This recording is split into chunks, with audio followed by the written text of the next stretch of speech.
Salutations, it's been a while since we looked at the show Farscape. And this time we're looking at an episode called Unrealized Reality.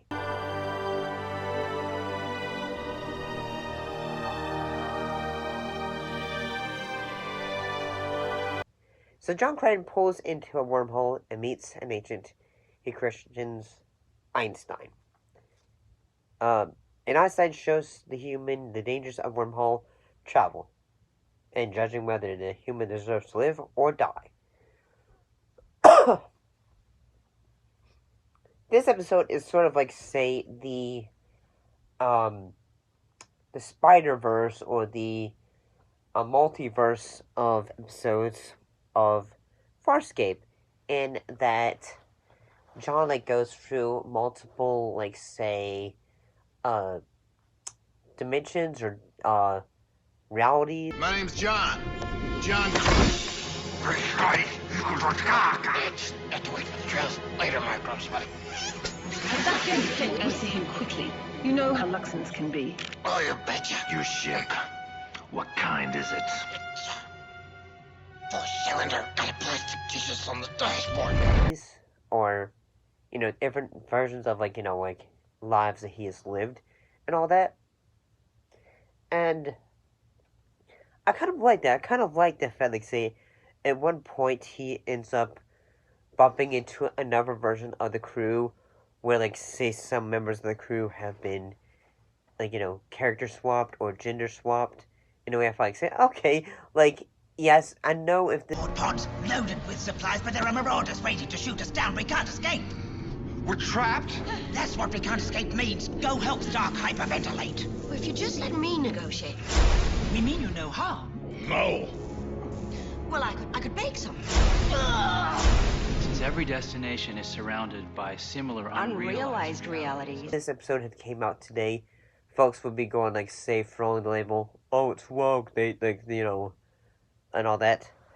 And I kind of like this episode because mostly, you have characters who were rather influential in John's life, whether it was a coach, it was one of his ex, and as well as, one of his best friends when he worked at the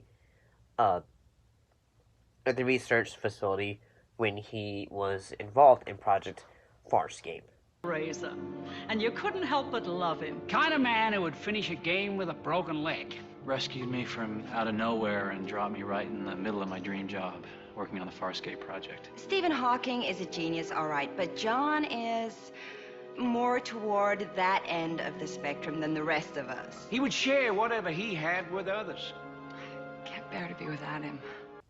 And, yeah, kind of say how it would, say, okay, we're gonna suddenly do this where John is now, in a reality where, he is a peacekeeper, and suddenly, he is part of the, that group.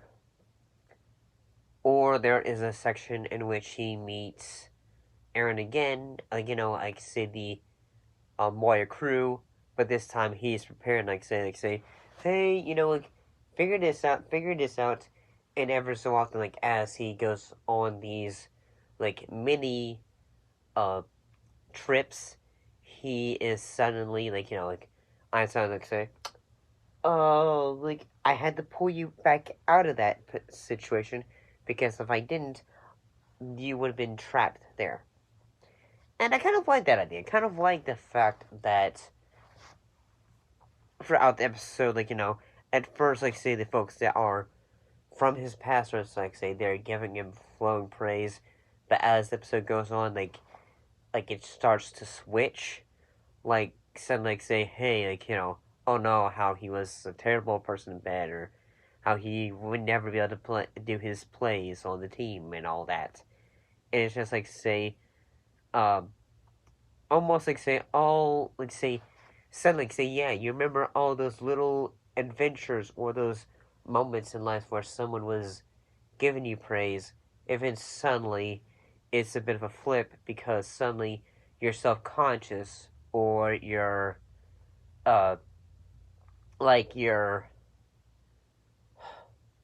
like, yeah, basically your subconscious basically flips it, and then suddenly your self worth goes like, say, wait, maybe I'm not as great as they say. Maybe I'm just blah blah blah blah blah and all that.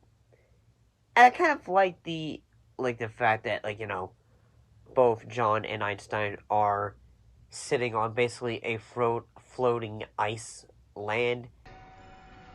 Forever. Not next time. Leave me. To die. Why? Too risky. Oh. Best to leave me.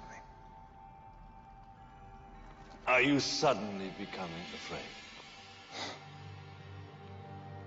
Because as the episode goes on, like, say, and this episode, like, and like the floating little island that they're on slowly starts to melt away.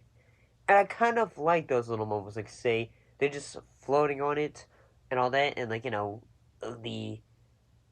the world they are in is basically just, like, say, a black landscape, but it does its job of giving it a sense of uh environment and all that.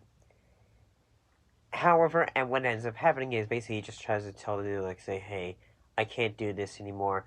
If I get stuck anywhere, don't pull me out. Like, I need to understand the rules of wormholes and all that. So what ends up happening is he finally is trying to say, I think I can control this thing. Do you now know what it is?